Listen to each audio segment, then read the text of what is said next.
예전에는 큰 사고만 치지 않으면은 지속되었던 나의 전문성과 급여들이 기술이 발전하고 새로운 기술들이 계속 나오면서 내가 언제든지 도태될 수 있고 급여가 떨어질 수 있다는 걸 인정해야 된다. 좋은 대학 가는 게 끝이라고 하는 사람, 좋은 기업에 가는 게 끝이라고 하는 사람들의 시대는 끝났다. 끝없이 학습 지향성을 가지고 회사가 망하더라도 내가 밖에 나갈 수가 있어야 되고 회사가 안 망하더라도 더 좋은 조건으로 나갈 수가 있어야 되는 시대입니다. 그런 마음으로 일해야 될 거라 생각이 듭니다.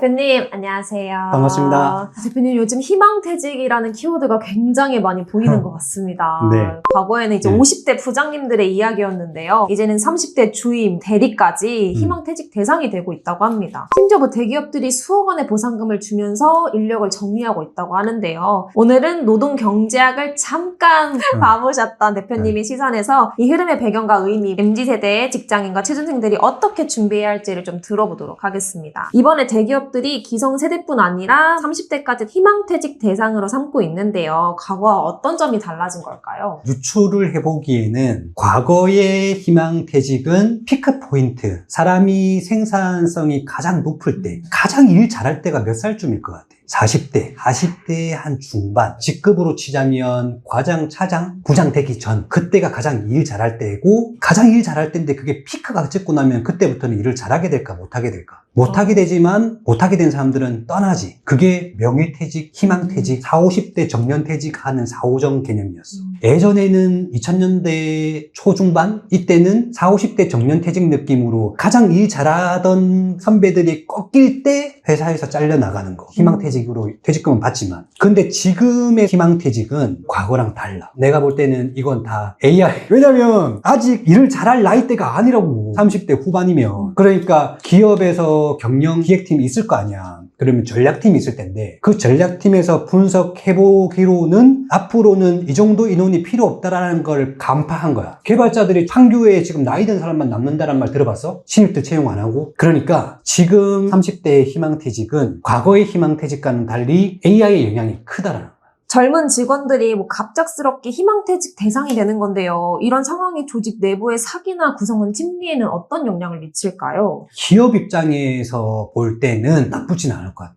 갑자기 기운찬 근로자들을 줄 수 있을 것 같아. 왜냐면 몇 사람들 3분의 1, 4분의 1 이런 사람 다 내보내고 나면 남은 사람들은 어떤 생각을 하게 될까? 여기서 지금 나가면 큰일 나겠는데? 라는 생각이 들 거야. 그래서 경영자 입장에서는 이런 기회를 직원들의 핸들링 수단이나 통제 수단으로 쓸 거란 생각이 들어. 반대로 남은 사람들은 사기가 그렇게 좋진 않겠지. 그리고 구성원들 심리에 트라우마라든지 거기에 대한 두려움이 있기 때문에 일을 하는 것들이 조금 위축될 수도 있겠다는 생각이 들어. 그래서 좋은 환경은 아니지만 과거 IMF 때를 본다고 한다면 갑자기 싸바싸바 하려고 하는 능력 없는 사람들의 그런 움직임들이 있을 거고 능력 있는 사람들 같은 경우에는 아마 다른 데 이직에 대한 부분들을 조금 더 고려를 해본다거나 현재 우리 회사보다 조금 더 나은 곳 이런 것들에 대한 검토가 들어갈 수가 있겠지. 그렇기 때문에 서로 좋은 상황은 아닌 것 같긴 해. 근데 어차피 거쳐야 될 과정이라고 생각이 들긴 합니다. 퇴직하면 수억 원의 보상금을 받는다니 일단 부러워하는 사람들의 반응도 있는데요. 대표님이 보실 때는 어떻게 생각하세요? 무조건 부러운 게 맞는 것 같아요. 내가 40대에 희망퇴직을 받아. 근데 희망퇴직을 내면 2억 5천이 나온다고 봐. 12년 일을 하고 2억 5천이면 높은 수준이거든.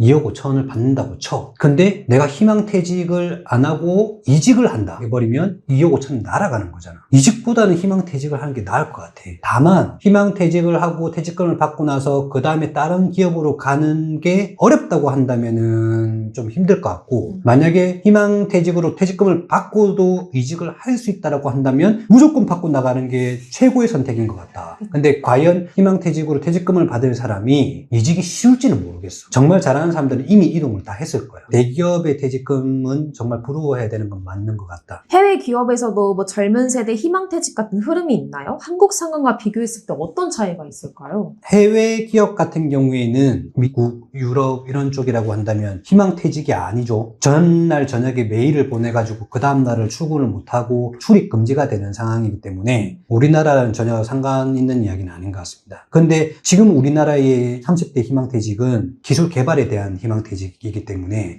해외에서 그런 흐름이 우리보다 더 빨리 이루어져 왔을 거라고 봅니다. 그래서 지금 해고가 엄청 많지 않나? 구글이라든지 애플이라든지 이런 데 다 해고하고 있잖아 지금. 그런 추세이니까 우리나라는 지금 이 기사를 통해서 이 나라 클래스가 아니라 우리나라는 그나마 안전망이 있었기 때문에 지금 이게 있는 거야. 이러한 변화의 흐름 속에서 직장인이나 취준생은 뭘 준비하고 관리해야 할까요? 예전에는 연공급의 한 회사에 들어가면은 큰 사고만 치지 않으면은 지속되었던 나의 전문성과 급여들이 기술이 발전하고 새로운 기술들이 계속 나오면서 내가 언제든지 도태될 수 있고 급여가 떨어질 수 있다는 걸 인정해야 된다. 좋은 대학 가는 게 끝이라고 하는 사람, 좋은 기업에 가는 게 끝이라고 하는 사람들의 시대는 끝났다. 끝없이 학습 지향성을 가지고 내 분야에서 끝없이 연구, 개발해야 됩니다. 회사가 망하더라도 내가 밖에 나갈 수가 있어야 되고 회사가 안 망하더라도 더 좋은 조건으로 나갈 수가 있어야 되는 시대입니다. 그런 마음으로 일해야 될 거라 생각이 됩니다. 마지막으로 평생 직장이 아닌 평생 역량 시대를 살아가는 직장인들과 취준생들에게 전하고 싶은 말씀이 있으실까요? 좋아요, 구독, 알림 설정까지.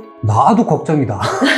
나는 이제 뭐 해먹고 살아야 될까? 솔직히 지금 내가 써니한테도 이야기했지만 사업 계획이 잘 안 나온다라고 이야기했던 게 기억날 거야. 그래서 지금 다른 쪽으로 눈을 돌려서 다른 일들을 벌이고 있지만 경영자로서도 생각보다 지금 AI라든지 기술 변화 이런 것들 때문에 사업 계획이 쉽게 안 나오는 느낌이 드는데 취준생들이 뭘 준비해야 될지 생각보다 더 어렵겠다는 생각이 들어. 그래도 변하지 않는 것들은 직무와 관련된 영역에서의 전문성 확보 노력이 중요하니까 그 관점으로 접근을 해야 될 거고 나중에 사업을 생각하는 것들은 그 이후에 될 텐데 일단은 취업부터 하는 게 좋고 취업부터 하고 끝이 아니라고 했잖아. 근데 취업부터 하고 나서 뭘 해야 될지 고민을 해야지. 그런 마음으로 취업부터 했으면 좋겠고 취업을 하기 위한 현재의 가장 이상적인 방법은 직무와 관련된 교육이나 직무와 관련된 자격증 획득이나 직무와 관련된 경험, 성과들 이런 것들을 축적해 나가는 것이 가장 좋은 거라고 생각합니다. 힘내십시오. 이상입니다. 안녕.